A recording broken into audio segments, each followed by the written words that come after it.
akkam jirtu nagaa keessanii isiniin jecha kuni Solan Abdiiti gaa akkuma beekamu July 4 guyyaa bilisummaa Ameerikaati. Nuti immoo bakka kanatti uummata Oromoo wajjin akka wal argitan kana wal geenyeetu bakka kana oolle arrasiniin jechuudhaaf egaa sagantaa kana irratti Oromoo qarree qeerroo nama guddaa fi ijoollee gaaffilee garaagaraa gaggaafadheera. Gaaffii kana keessa kolfa jira, baacoo jira, tapha jira, wantoota garaagaraatu jira. Walii wajjiniin Abwaaruun isiniin jechuu barbaada. As keessatti safuu cabsinee yookaan dabsinee odoo hin taane wanti nuti as keessatti finnee dhufne Oromoon waa yaadaa isaatii maal jedha kan jedhurraa waan ta'eef yaada keessan koomentii jalatti nu kaa'u. Hin dagatinaa. Kun Solan Abdiiti. Gara Toomaa Oraabulaa deebanaa hordofa.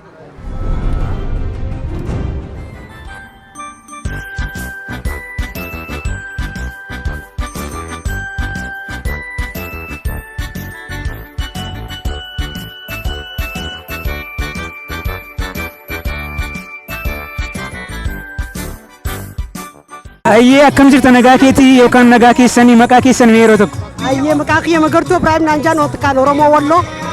Oromoo Walloo. Baay'ee namatti tola. Ayyee baga ayyaana geesse. Walumaanu baga geenye. Yaa kan keenyaanis yaa ga'u. Inshaallah Rabbi jee. Yaa amma maalis gaachuu barbaade si fakkaate. Naannoo keenyatti yeroo shamarraniif dhiirri wal fuudhuuf deeman torbeen takka hafu wal ga'anii sirban. Yeroo wal ga'anii sirban kan ammoo wal dhokatanii dhiiraaf shamarri tokko wal fudhatanii qabdoo ta'an. Qabdoon kun isin biratti maal jedhamti? Waan akkanaa moo jira isin bira? Nu bira fakkeenyaaf gizee qaadimaadhaa gizee taatee jirtu. Qaadimaa taatee booda qalabatiif kana eega godhamee booda hajjurratti fakkaatu nu bira. No odoo sana hin ga'iin wal dhokatanii qabdoo ta'an. Qabdoo jechuun kiisingee jechaadha afaan faranjii kanaan. Yaa kiisingee godhan yaa haguuggatanii sunni jirti isin bira maal jedhamti isin biratti? Kiising kuma jaamti malee. Faranjii oomee jechaadha. Walla kiising kuma jaama gaama. Ayyee isin biratti sinuma faranjoomte jechaadha dubbiin. Nu biratti Oromootuma wantattiin qabdoo jedhamti. Qabdoo okee wal qabsiisuu okee qabdoo yaa qabdoo jedhamti. Dhungoo jaamti. Dhungoollee jedhama. Dhungoo. Yaa qabdoo jedhama. Okee. Egaa galatoomee hedduu ulfaadhu. Ulfaadhatu illee guyyaa gaarii si hafe. Ayyee ulfaadhu ayyaana gaarii. Walumaanu ulfaadhu. Akkam jirta uffannaan kee baay'ee bareedaa maqaa keenyu siin jedhu. Maqaan kiyya Iftuu yookiin Hawwii. Okay, Iftuu yookaan Hawwii. Naannoo baay'eetti keessattuu gara Oromiyaa lixaa kanatti yeroo intalli heerumuudhaaf jettu torbee tokko duraa yookaan akkas shamarraniif dargaggoonni walitti naanna'anii sirbu. Yeroo sana shamarraniif dargaggoon wal fudhatanii haguuggatanii dhokatu. Hin baddu jechaadha nama jalaa. Waan sun maal jedhama? Dhungee. Maqaa kan biraa qabaa? Hin beeku maqaan isaa kan biraa hin beeku. Qabdoo jedhama. Okay, galatoomee ani immoo nu biratti immoo dhungachuu jedhama. Wal dhungachuu jedhama. Yaa qabdoo jedhama. Yeroo waan sana godhan faranjiin gabaa irratti wal dhungatti isaan maaliif dhokatu? Maaf haguuggatu? Aadaadha. Aadaa isaanii gatii ta'eef nama fuulduratti asittiyyuu namni keenya gaafa namni wal dhungatu gaafa arganiin qaana'u. Sababni isaa akkatti guddannee nama fuulduratti waan akkasii gochuun sirrii miti nuuf. Akka namni Oromoo yaadu. Qabdoon akka deemu barbaadda? Akka deemu eeyyee. Inka jeelte. Sirriin koo akkatti fufuun barbaade. Inka jeelte jechaadha? Noora akka abbaa manaa qabanillee. Baay'ee galatoomee hawwi. Ayyee galatoomeetis ameen. Jirtu nagaa keessanii? Nagaa galata Waaqayyoo warra eenyusin? Nuti dargaggooma qeerroodha. Hayyee baga jiraattan. Yaa baga jiraattan isinillee waan gabaabduu tokkoon isin gaafachuu barbaade garuu dura maqaa keessan.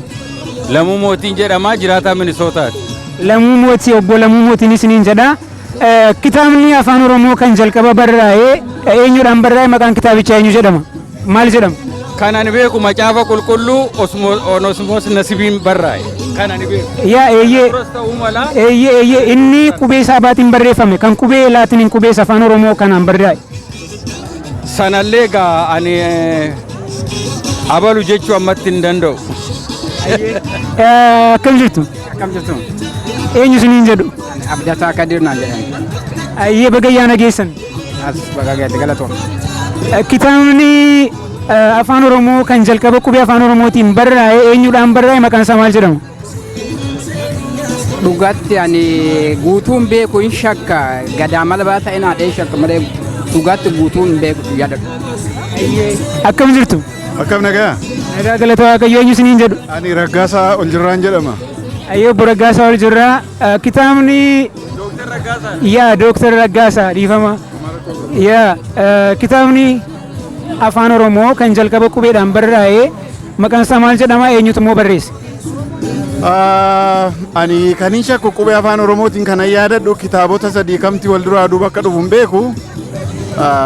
Tartiiba isaanii hin beeku. Isaan keessaa abbaan tokko dura ta'a garuu yeroo tokko kan isaan maxxanfamanii. Isaan keessaa kitaaba lama kan gurraacha Abbayyaa jedhuu fi godaannisa jedhu kan barreessaa Dhaabaa Wayyeessaan barreeffamedha. Tokko immoo Kuusaa Gadoo kan jedhamu kan barreessaa Gaaddisaa Birruutiin barreeffame. Isaan kun sadan kitaaboti kun kamta akka dura hin beeku garuu hangafoota jedhee yaada. Baay'ee galatoomaa kitaaba gurguddaa sadii kaastanii kitaabicha sadanuu isaa dubbiseera. Erga kaastanii gaa kitaaba Harmaataa Dubbii Afaan Oromoo kan jedhu kan Afaan Oromoo barsiisu tokko argitanii beektu? Hirmaata dubbii afaan Oromoo isas qubannan qaba garuu guyyaa isaa yaadadhu dhuguma inni akka giraamariitti adda bilisummaa Oromootiin kan qophaa'edha inni jalqaba. Akka kitaabaatti utuu hin ta'in akka kitaaba barsiisaatti dhugaadha. Hirmaata dubbii 80moota keessa kan adda bilisummaa Oromoo ittiin qubee afaan Oromoo barsiisuuf qopheessedha. Tariitiin isaa hangafa ta'uudha mala. Hayilee Fidaa nama jedhamu dhageessanii beektu laa? Akka gaariittan beeka. Tarii isaantu barreesse laa waan kana. Hayilee Fidaas ta'uu danda'a garuu waan kanatti adda bilisummaa Oromoo dhimma itti ba'aa turuusaa quban qaba. Hirmaata dubbii afaan Oromoo 80moota keessa yookaan 70mootaa ta'uu danda'a. Isaan kana ni raanfanne hin daganna yeroo hundumaa. Obboleessa Baaroo Tumsaa Guddinaa Tumsaa quba qabdu? Qees Guddinaa Tumsaa Oromoo haa turu sabni gaanfa Afrikaa kan quba hin qabne hin jiru. Kitaaba sana isaantu biyya alaatii biyya galchee kan fidaa kitaabni kun immoo kan barraa'e gara Jarmanitti jedhameetu odeeffama waan kana quba qabdu? Dhugaadha. Dr. Hayilee Fidaa mana barumsaa Hamburg Institute for Africa Kundee kan jedhamu barsiisaa akka inni ture qubannan qaba. Paarisitti baratee Hamburg University of Hamburg Institute of African Studiesitti afaan barsiisaa akka ture qubannan qaba gara 70moota keessa. Tariitii sana hojii wal qabachuu danda'a. Dhugaadha yeroo sanatti naannoo sana kan deddeebi'u aksasii kan qabu luba Guddinaa Tumsaadha. Tariitii carraa sanaan biyya keessa seensaniiru ta'a. Ayyee hedduu galatoomaa ulfaadhaa oraa bulaa deebanaa ayyaana gaarii isiniif haa ta'u hunduma keessaniif iyyuu. Ayyee jiraadhu qeerroo jiraadhaa. Akkam jirta qeerroo eenyu siin jedhu? Ayyee akkam yaani turii naan jedhan. Irra deebii maqaa kee maqaa abbaa keessa. Turii korroosoo naan jedhan. Ayyee atoo? Habib Turii Tuulaa. Atiyoo? Muhammad Guyyee Churrisoo. Ayyee gaa isin dargaggoo waan taataniif waan nama kolfisiisuun isin gaafachuu barbaada. Kan faranjiin kiisingii jettu nuti maal jenna afaan Oromootiin? Wal dhungachuu. Afaan maqaa akka biraa qabaa? Maqaa biraa qaba natti hin fakkaatu waluma dhungachuu ta'a. Atiyoo? Xuuxanii dhungachuu. Ogee xuuxanii dhungachuu yeroo shamarran heerumuudhaaf jettu torban tokko yookaan guyyaa 10 dura walitti nammanii sirbu dur yeroo sana haguuggataniitu wal dhungatu sun maal jedhama? Sun waanuma ka'umsa jaalalaa ibsu wayiiti. Wanti hiika isaa qajeelatti soo beekuu baadhe akka jaalala waloodhaa walii ibsuudhaaf waan raawwatamu akka ani ilaalutti. Ati waan sun deebi'ee hin barbaaddaa? Waan san baay'ee hin barbaadu. Hin barbaaddu? Hin barbaaddu?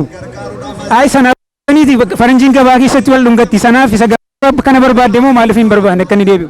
Isa gabaa irraallee hin barbaadu ani duudhaa fi safuu aadaa sabaa keessatti guddadhe waan ta'eef akkuma aadaa sanitti akeeka aadaa san hin cabsineen yoo raawwadhee fi waan sanis godhe irraa gammada waan ta'eef kan amma daandii irrattis wal dhungatan sanis isa sanis baay'ee ittiin gammadu jechuudha. Ayyee ati maal jetta? Ani ka daandii irratti wal dhungatan sani. Faranjii jechaadha. Yaa ka daandii irratti wal dhungatan sani. Tiyya yoo taate namoonni hin beeknes akka baratu akka jaalala barataniin dhungadha jaartii tiyya garuu yoo hiriyyaa taate ammoo karaa irratti hin ta'u. Ayyeeti maal jedhu? Ani immoo xiqqoo wanni karaa irraa akka faranjiin gootu sun safuu cabsuu safuu Oromoo cabsuu taa'ama waan ta'eef hedduu natti hin tolu. Laakiin qabdoo na deebitu moo haftu? Qabdoo jedhama amma wanti suni haguuggatanii wal dhungachuun bakka sirbaatti sun qabdoo jedhama. Qabdoo na deebi'u moo hafu jetta? Qabdoo na deebi'u. karaan si qajeelti. Anis ni dee gara sana adeemu qabdoon adeemu aadaa teenya dagaagfachuu qabna. Yaa ayyee hedduu galatooma ayyaana gaarii sini. Qabdoon akka deebi'u ni mormina. Solaan fayyaa taaga. Adde Saamiyaa akkam jirtu baga ayyaana kana geessan? Baga waliin geenya nu cufti gaafa biyya keessa jirruuti biyya takkanka keessa jirrutti waan inni qabu waliin qabda. Kanaaf iyyuu ayyaanni kun ayyaana maali jedhama? Ayyaana 4th of July is American Independent Day guyyaa walabummaa Ameerikaan labsatteedha. Ayyee kan Oromiyaatiin rabbi nu haa ga'u. Kan Oromiyaatiin rabbi nu haa ga'u sangee'uudhaaf if jijjiiruun nurra jira nuti. Akka itti yaannu, akka itti deemnu, akka itti wal hubannu, akka itti wal laallu kompiliitii jijjiiramuudha qaba. Yaa haa ta'u egaa amma gaaffii addaatti kan si gaafadhu Saamiyaa namni hin beekne hin jiru garuu gara qoosaatti nama geessa. Maaliif na gaafatte hin jedhin yeroo tokko tokko kolfuuf taphachuun illee barbaachisa. Garuu san dura gaaffii tokkoon si gaafachuu barbaada. Barruun yookaan kitaabni jalqaba afaan Oromootiin barreeffame barruu maal jedhamudha? Eenyutu barreesse? Kitaaba jalqabaa afaan Oromootiin barreeffame ankaniin arke Jabuutittiin arke dhugaa qubee afaan Oromoo kan kitaabni inni arke Faaruu alaabaa qabudha. So abbaa barreesse yaadachuu baadhullee faaruu sanniin yaadadha faaruusaa. Kitaaba armaata dubbii afaan Oromoo kan jedhu kan Hayilee Fidaatiin katabame tokko argitee beektaa? Dhugaa barreeffama isaa xixiqqaa yoon laale malee barreeffama isaa agarre garuu hayyoota dhumarratti yeroon an if baretti barreessan hedduudhaan beeka. Ka isaan hin beeka yoon jedhin dogoggoreedha. Ayyee yaa hedduu ulfaadhu waaqa biraas gaafachuu hin barbaadu garuu guyyaa akkanaa kana faranjiin haala garaagaraan dabarsiti Oromoon illee akka aadaa isaatti dur ayyaana itti kabajatu qaba. Ayyaana sana irratti Oromoon qabdoota. Qabdoo jechuun maal jechuun? Maal seeta? Oromoon loqoda hedduu qaba. Akkuma loqonni keenya faaya keenya jeetiin amala. Tarii qabdoon san akka loqodaan annannaan dhaladhe waan biraa ta'uu danda'a. Soo kana je'ee seeyaadhaan waa jechuun barbaadu. Garuu qabdoo kana baruun narra jira. Okay, jecha qabdoo jedhu kana beektu? Qabdoon biratti qabdoo huccuudhaan qabatanidha. Qabdoo garuu qabdoo shamisa tokkoma suraareetta qabdoos jettaan. So qabdoon makka ati jettetu guyyaa ayyaanaatti hojii wallaalchisee warra kana beeku gaafachuun narra jira.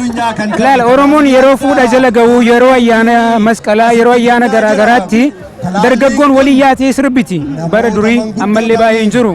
Yeroo sana shamarraniif dhiirri wal hammatanii waa ofirra buusanii kabajaaf jechaadha wal dhungatanii suni qabdoo jedhama. Nuti na biratti naannawaan guddadhetti torbaan tokko cidhaa hafee dargaggoo dubartii walitti dhufan mana cidhaa ja'anii walitti dhaqan qabdootti hin dhageenye garuu mana cidhaa warra gumaata warra galchituu ja'anii miizee warri joon galchituun tuni fi hiriyoonni walitti dhufan akkuma ati jette maal ja'ama muka sutaa ja'anii sutaan ka qalamchisharra hodhani sutaa faa cabsanii afaan kaayanii akkanatti kumbula yookaan shaashii faa goggatanii barbaadan jechuun dhagee garuu aritti dhaqabnee dhagee garuu jireenya horra waan tokko kaniin arkee jira.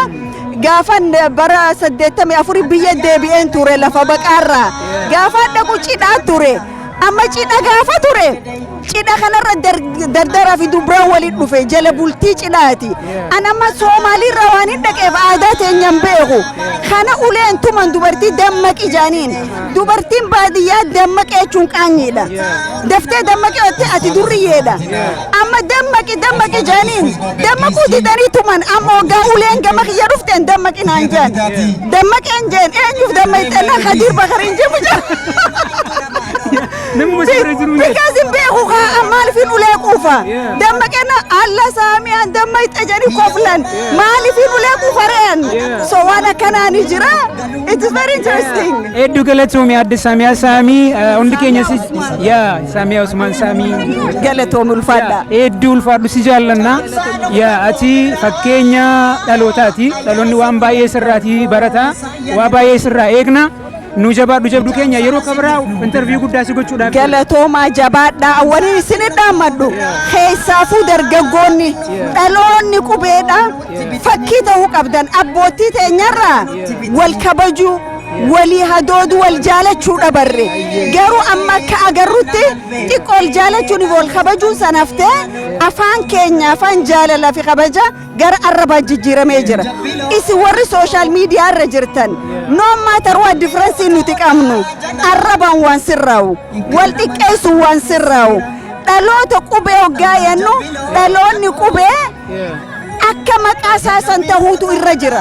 Ayya adde Saamiyaa dhaamsa sin nuulaattan kana dargaggoo hundumaatiin ni geenya dargaggoo dhaamsi kun dhaamsa bareedaa fi barbaachisaadha dalagaa irra oolchaa isiniin jenna yeroo kan biraa waajjiratti oofisa keenyatti isin waamnee waan baay'ee isin gaafachuudhaaf jirra ulfaadhu galatoomi. Ulfaadhu galatoomi ulfaadha. Egaa ijoollee babbareedduu tokko asitti arginee jirra bakkuma ayyaana July 4tti ijoolleen kun afaan Oromoo ni beekna jedhanii jiru. Biyya kanatti ijoollee baay'een afaan Oromoo beekanii isa ijoollee kana gaafachuudhaaf deemna akkam jirta eenyu maqaan kee? Maqaan kiyya Henna. Henna. Henna. Okay, kan kee? Galila. Umriin kee meeqa? How old are you? I'm 19. Atiyo? Meeti. Meeti maqaan kee? Meeti. Umriin kee? 18. Atiyo? Maqaan kiyya Daraara. Daraara. Okay. Qabdoo jechuun maal jechuudha? Qabdu? Qabdoo. Qabdoo? I don't know. Qabdoo. Beektu? Okay, qabdoo jechuun maal jechuudha? Qabdoo jechuun maal jechuudha? Hin beeku. Qabdoo jechuun maal jechuudha? Qabdoo. Qabdoo? Yeah. I don't know. Beektu? Okay. Sirba dhaggeeffattaa? Guutuu beektaa guutuu abarraa? Yaa sirba isaa haaraa kana dhaggeeffattee? Anattu? Yaa anattu kan jedhu sana bravo. Okay. Aduun ni anooltu galgalaa. Taasii maal jedhu? Hin beeku, hin beeku. Aduun ni anooltu galgalaa. Okay, aduun ni anooltu galgalaa. Aduun ni anooltu galgalaa. Ani hin beeku. Aduun ni anooltu galgalaa. Nati tolta, nati tolta. Aduun ni anooltu galgalaa. Dallaa dachaa silawanii maala akkamsii godha baranaa. Awwaan ishee wallaalee jaranaa akkuma taatuun wallaalee alaafaa mala kee daawwadhee dhiisee gaadhee galuuf jaalalaa erguman boontuu argadhee. Okay, waan biraan si gaafadha. Areeda ishee qabaniitu harree gabaa keessa yaasu bareeda ishee isa kamiifuu?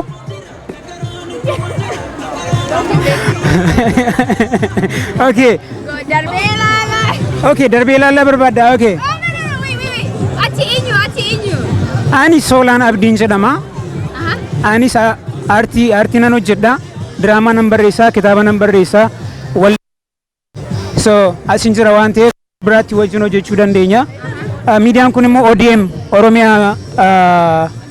Oromiyaa Diaspora Networkidha. Miidiyaa Networkidha. So kanaaf achirratti follow gochuu dandeessu jechaadha. Ani immoo Soolan. Ayyee hundi keessan galatooma. Maal jechuu barbaaddu ijoollee qarree Oromooti? Qarree Oromootiin maal jechuu barbaaddu? What do you guys want to say to the younger generation? Can we speak in English? Yes. Be strong. You guys got it. We're supporting you. We love you. Yeah. Yes. Yeah. Good job, Meeti.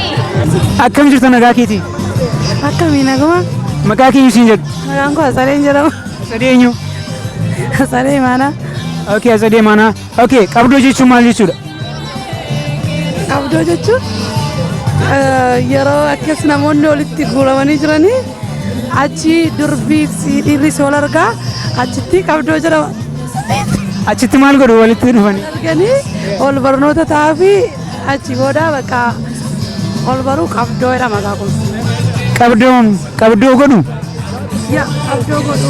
Akkamitti godhu? Ati gootee beektaa? No, hin godheen beeku. Okay, qabdoo amma jira moo badeera? Amma badeera. Akka deebi'uun barbaadda? Yes, baay'een barbaada. Jaallatta?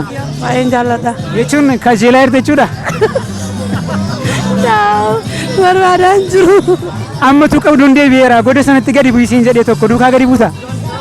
Nan soraadha. No, barbaadu. Qabdoo nuu deebisaa. Qabdoo nuu deebisaa. Hedduu galatoomii Asadee. Ayyaana gaarii siif haa ta'u. Thank you. Ayyee akkam jirtu nagaa keessanii eenyu isiniin jedhu? Obbo Alamuun jedhama. Obbo Alamuu baga ayyaana geessan. Baga wajjin nagaye. Ayyee isinoo akkam baga geessan eenyu isiniin jedhu? Adde Muluun jedhama. Ayyee obbo Alamuu fi adde Muluu akka biyya keenyaatti yeroo namni akka kana wal ga'uu fi keessattiyyuu yeroo dubartiin heerumuudhaaf torban tokko yookaan guyyaa 10 hafu shamarraniif dhiirri dargaggeessi dhokatanii qabdoo taa'u. Qabdoo jedhama miti. Biyya kanatti akka biyya kanaattitu qabdoo Oromoon jalqabe Oromoon deebi'een deeggartu moo mormitu? Baay'ee namatti tola garuu akkanattu yaanne akka biyyaatti hin ayyamamatitti. Okay. Odoo deebi'een deeggartu jechaadha. Haa ta'u maal jetta? Gaaffii keerranaa deebi'ime. Duraan yeroo biyya keenya jechaadha. Umurii kiyya duraa qabdootu ta'ama jedhan yeroo shamarran heerumuuf deemtu yookaan guyyaa 10 akkas fuuldura walitti dhufanii sirbu yeroo sana qabdoo taa'u. So qabdoon otoo mootummaan Ameerikaa hin eeyyamate aadaan qabdoo sun asitti Oromoodhaaf deebi'een deeggarta? Nan deeggaree. Qabdootii si beekta? Lakki. Isinoo teessanii beektu? Lakki hin beeku garuu. Nu saalfattani moo amma dhuguma?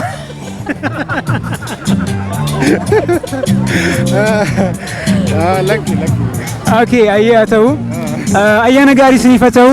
Baga geessanii gammadaa yeroo gaarii nagaa gaarii. Galatooma. Galatooma. Eenyu isin jedhu? Jaarraa abbaa gadaa yookaan jaarraa haramaa jaa. Ayyee jaarraa abbaa gadaa maqaa bareedaa qabdaa maqaa gootaati. Baga geesse. Walumaanuu baga keenya. Galatooma. Ayyee gaaffii qoosaa takkan si qaba. Qoosaa miti aadaa Oromooti. Kiisingiin afaan Oromoon maal jedhama? Irranaa deebi. Dhungannaan yookaan kiisingiin afaan Oromoon maal jedhama? Dhungoo jedhama. Dhungoo jedhama? Okay, shamariif dhiirri yeroo wal fuudhuuf jedhan torbee tokko yookaan guyyaa 10 dura ni sirban walii yaa'anii dhiichisan. Yeroo dhiichisan kana haguuggatanii wal dhungatan. Waan kun maal jedhama? Gaaffiin tun jabduudha. Ani takkaana mudannee hin beekne dila. Okay, wanni kun qabdoo jedhama. Qabdoo. Qabdoo. Okay. Qabdoo. Okay, qabdoo jaane. Qabdoon kun amma afaa deemeera sababa aadaan keenya dadhabaa deemee fi amantiin illee waan tokko tokko balleesseef afaa deemeedha. So waan kun akka deebi'u hin barbaadda? Ani amantii hin faalleessu. So tumii ani hin beekne diyyaan godhu amantiin faalleessu waan amantii faalleessu hin godhu. Okay, adeebi'u moo hafu? Ani yoo amantiin ka dhoorku taate hafuun jaa. Faranjiin daandiirra wal dhungachaa oolti kan keenya maaliif hafa? Yoo namni wal fuudhu yookaan wal qaalimate yookaan kaa walii qabu yoo wal dhungate homaa rakkoon qabu ammoo namni wal hin fuune kabooda intala yookaan obboleettiitti haa ta'uu namni biraa fuudhu taa'u takka kabraa tokko dhufee daansii hojii taphatee akka dhungatu hin hayyamu garuu yoo wal fuudhan ni hayyama yoo taphatanillee wal dhungatan aadaa yoo akkasii hayyamtee homaan qabuun jahanillee ammoo yoo kan wal hin fuune taate kan wal gabbaasanii wal dhungatan akka aadaa alatti illee aadaan teenya akka safuu san eeggattu waan abdii qabu waan itti amanuuf aadaan teenya akkas nu gootu yaadu ammoo yoo wal jaalatanii wal fuudhuuf qaalimummaa wal godhatanii yookaan kaa wal godhatan yoo waan san godhan humaan jiru qabuun jaattina akkasitti. Ayyee ulfaadhu ayyaana gaarii siif ta'u. Galatoomaa garuu dhiifamna. Ayyee akkam jirtu nagaa keessanii eenyu isiniin jedhu? Maqaan koo Gammachis jedhama naguma. Nagaa kooti baga jiraatte baga ayyaana geesse. Atis wajjin keenya nagala. Yaa egaa atiin siin jedhe miidiyaa irratti yeroo baay'ee ati jennee mana mattaasofna waan ta'eef malee kabajaa dhoowwachuudhaaf miti. Yaa kiisingiin afaan Oromootti maal jedhama? Dhungannaa jedhama.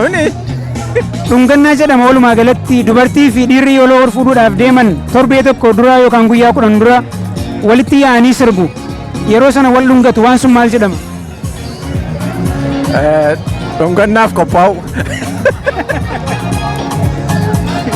Dhungannaa. Wanti jedhamu ni jira. Erga qophaa'anii wal dhungatu. No, utuu wal hin argini isaaf isheen duwwaani dhoosaatti wal dhungatu.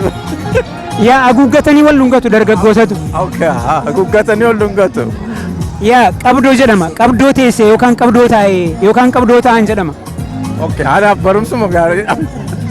Kanaan dura yoo dhaga'een beeku so barumchaman jira jechuudha. Ayyee amma waan tokkoon itti dabala.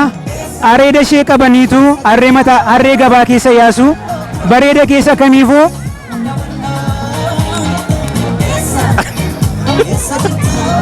Godina gede gurba.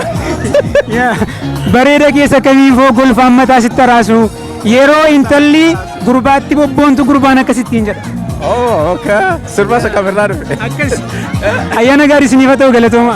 Galatoome baay'ee. Akkam jirtan naguma? Nagaa galata Waaqayyo. Eenyu isin jedhu maqaa kee? Ooliin jedhama. Ayyee Oolii. Kiisingiin afaan Oromoo maal jedhama? Kiisingiin dhunguu. Dhunguu yookaan dhungoo. Inni shamarraniif durbii yeroo wal fuudhuudhaaf jedhan torbee tokko dura walitti yaa'anii sirbanii haguuggatanii wal dhungatan sun immoo maal jedhama? Torbee tokko booda. Torbee tokko fuuldura. Fuuldura isa. Jala bultii. Jala bultii. Jala bultii dhungooti. Qabdoo jedhama. Qabdoo teessee yookaan qabdoo ta'anii jedhama. Ayyee galatoomii ulfaadhu ayyaana gaarii siif haa ta'u. Ayyaana siniif illee haa ta'u. Thank you. Galatoom. Akkam jirta naguma? Nagaa galata rabbi. Eenyu siin jedhu? Jiraataa naan jedhan. Dargaggoo jiraataa? Dhungoon maali kun kiisingiin afaan Oromootti maal jedhama? Dhunguu jenna. Dhunguu jedhama garuu inni yeroo dubartiif dhiirri wal fuudhuudhaaf jedhan guyyaa 10 dura yookaan torbee tokko dura yeroo sirbaa sanatti wal dhungatan suni maal jedhaman? Dhunguma jedhu kiisingii afaan. Haguuggataniitu wal dhungatu nama dhokatanii bullukkoofatanii waan suni amma baay'ee hin jiru gara baduutti deemeera. Adeebi'u jetta? Aadaa bareedaa ture garuu. Yaaltee beektaa? Yaadadhu dhugaa. Yaadadhu garuu. No dhugaa masa dura koon qaba. Yaadadhu garuu. Dhugaa dubbachuu. Garuu osoo deebi'e garaan numa si qajeelti. Ammallee abbaa mucaatii haadha manaa qaba garuu. Warruma qeerroof adeebi'u immoo hin jetta? Warruma dargaggoodhaaf adeebi'u immoo hin jetta? Kana jechuun danda'u garuu wantichi faniidha. Gaariidha jedhee mayyaadha. Hedduu ulfaadhu galatoomii ayyaana gaarii si ulfaadhu. Ayyaa akkamii jirtu nagaa keessanii? Nagaa akkamii? Baga ayyaana geessan eenyu isiniin jedhu? Fayyinee. Ayyaa adde Fayyinee kiisingiin afaan Oromootiin maal jedhama? Dhungachuu. Dhungachuu jedhama. Dhungachuun kun akkuma jirutti ta'ee yeroo heerumaaf fuudha.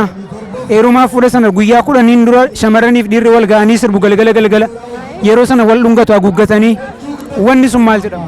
Wal dhungatanii wal dhungatanii beekanii dhossanii wal dhungachuu jedhama. Qabdoo teessee yookaan qabdoo taa'ee jedhama. Akkasii? Aadaan qabdoo sun amma laaffatee jira. Adeebi'u jetta? Adeebi'u jetta? Adeebi'u jetta? Adeebi'u dhugaa. Teessee beektaa? Teessee beektaa qabdoo? Qabdoo qopeen beekanii. Okay. Garuu tu deebi'ee numa garaan si yaada. Adeemu arguun barbaada garuu ani argine qara. Ayyee ulfaadhu galatoomii ayyaana gaarii siif haa ta'u. Galatoomii. Okay.